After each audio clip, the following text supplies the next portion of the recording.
kingdom of heaven or of earth, of man, or a grain of sand, so long as it is a substance or a state enclosed and composed by a will to do so, it is a kingdom. Okay? So long as it is a substance or a state enclosed and encompassed by a will to do so, it is a kingdom. So it could be a farm, it could be a zone, it could be a whole network of tilled land, it could be Egypt, it could be, anything that the consciousness determines. It could be your own body, your zone to work on. It could be a canvas that you're painting or a poem that you're writing. Shakespeare's doctrine of the relation of king and state applies at all these levels, but for the convenience of his 2-hour traffic, in other words, the length of a play, Shakespeare's realm is England. Okay, have we a reader that would like to plunge in? Yeah, I'll do it. Please, if you would. This royal throne of kings, this sceptred isle, this earth of majesty, this seat of Mars, this other Eden, demi-paradise, this fortress built by nature for herself against infection and the hand of war, this happy breed of men, this little world, this precious stone set in the silver sea. Thank you. All being as such is an islanding, a making of an enclosed, substantial and unique statement, a difference in an ocean of indifference. Such a place is, like the original walled Garden of Eden, a sacred place, protected against the chaos which surrounds it. The bard is acutely aware of the essential likeness between the kingdoms at large and the little kingdom of man. It's not surprising, and he points out so often to the analogy, since all earthly kingdoms are made by man, and in the image of his own estate, his own body, and its functions and capacities. The state of that little paragraph, I think, actually defines this chapter.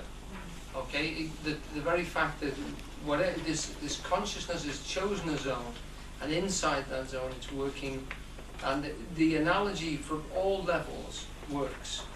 Okay, so the state of man is like unto a little kingdom. We are our own little kingdom, and we are our own kings, emperors, queens, whatever you wish to call it. We are the organizers within this being. And we have inherited something which has events already written into it. There are processes which we haven't chosen, but we have to deal with. No one has been given a perfect body, and no one has been given a perfect kingdom. They don't exist,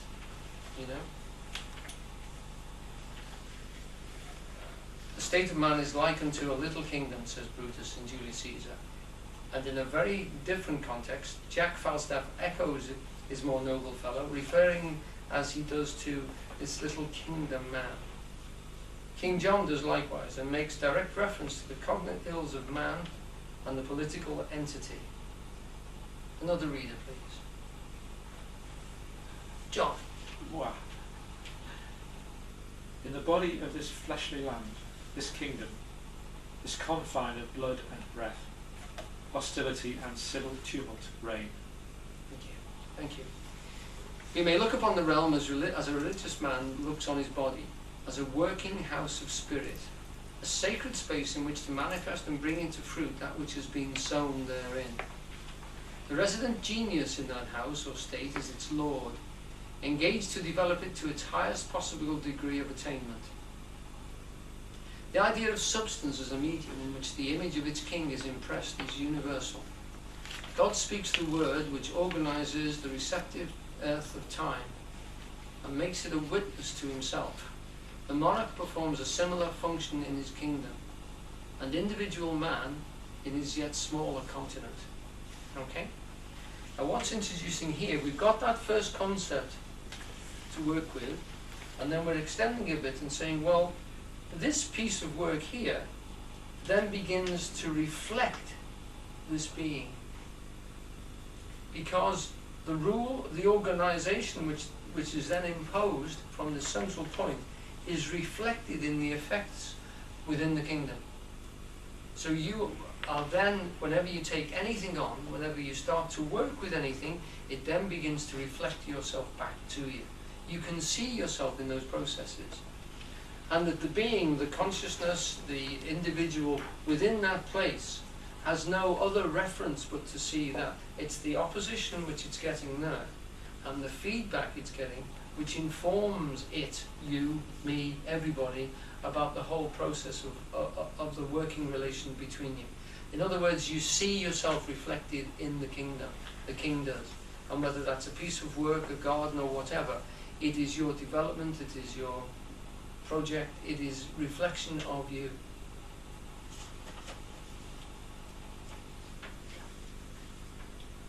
In many senses, you can see that,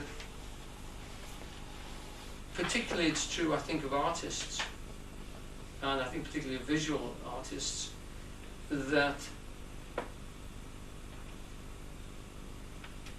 the work that they produce seems almost like, you could say a compensation, but I want to go beyond that. Often you'll find an artist, and I know I speak more about painters more than anybody, that they can produce a balance and a dynamism and a synthesis on a piece of canvas, and their own life is an absolute mess. So many of them wreck themselves with alcohol, drugs, ladies, all sorts of processes. They damage themselves, they commit suicides, etc. And we talk about them as they were great lions and geniuses, and most of them, I don't know, I wouldn't let them push a pram. Look at their lifestyles and think about what they get up to.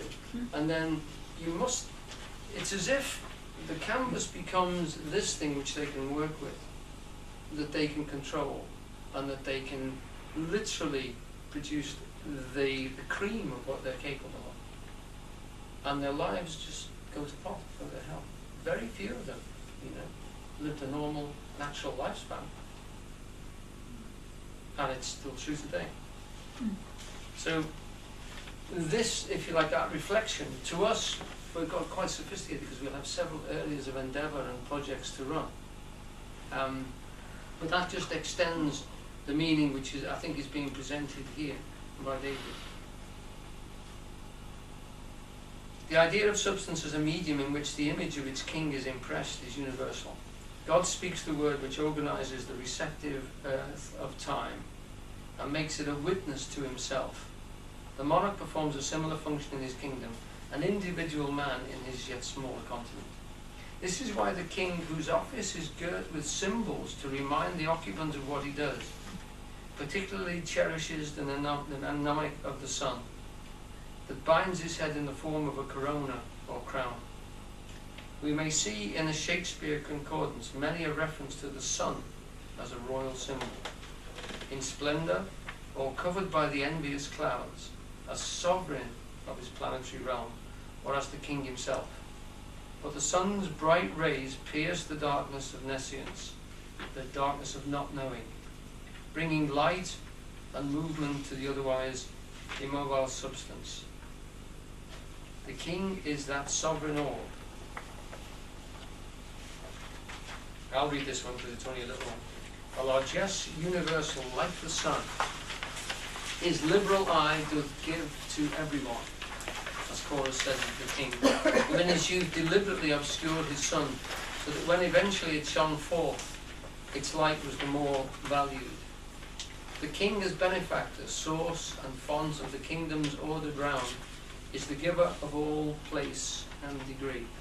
Okay, let's go back to the garden, because we have here a concept which is worth looking at. Hinted at just there by David, I would suggest. Okay? Now, taking this analogy a bit further.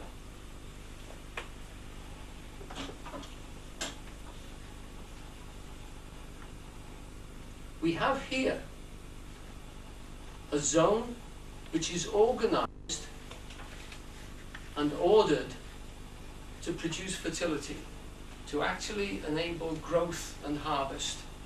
and to produce food